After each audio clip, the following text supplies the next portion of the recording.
കെഎസ്ഇബിയുടെ അനാസ്ഥയിലും ഉദ്യോഗസ്ഥരുടെ പെരുമാറ്റ ദൂഷ്യതയിലും പ്രതിഷേധിച്ച് മഞ്ചേശ്വരം കൺസ്യൂമർ സൊസൈറ്റി 17-ന് പ്രതിഷേധ പ്രകടനം നടത്തും. രാവിലെ മഞ്ചേശ്വരം രജിസ്ട്രാർ ഓഫീസിന് മുന്നിൽ നിന്നും ആരംഭിക്കുന്ന പ്രകടനം കെഎസ്ഇബി ഓഫീസിന് മുന്നിൽ ധർണയോടെ സമാപിക്കുമെന്ന് ഭാരവാഹികൾ വാർത്താസമ്മേളനത്തിൽ അറിയിച്ചു. കഴിഞ്ഞ വർഷം ഈ ഭാഗങ്ങളിൽ 2 ദിവസം വൈദ്യുതി തടസ്സം നേരിട്ടിരുന്നെന്നും ഇത് ലൈൻമാന്റെ അപാകതയാണെന്നും കാണിച്ച് മഞ്ചേശ്വരം അസിസ്റ്റന്റ് എഞ്ചിനീയർ മുതൽ തിരുവനന്തപുരം ഡയറക്ടർക്ക് വരെ പരാതി നൽകിയിരുന്നെങ്കിലും നടപടിയുണ്ടായില്ല.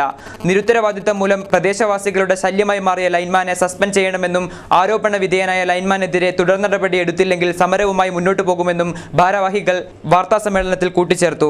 പൊതുജനങ്ങളുടെ സഹായത്തോടെ മറ്റന്നാൾ ബുധനാഴ്ച 10 മണിക്ക് കെഎസ്ഇബിയുടെ ഓഫീസിലേക്ക് മാർച്ച് നടത്തുവാൻ തീരുമാനിച്ചിരിക്കുന്നു.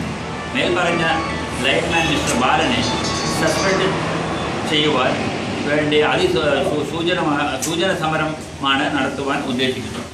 വാർത്താ സമ്മേളനത്തിൽ consumer president Muralidhara Bhat, Madhavi teacher, secretary Lillibai teacher, C Ahammed Kunhi, M K Majeed, Yakub Kunjathur, Ashraf Kunjathur, retired ASI Gatti എന്നിവർ പങ്കെടുത്തു.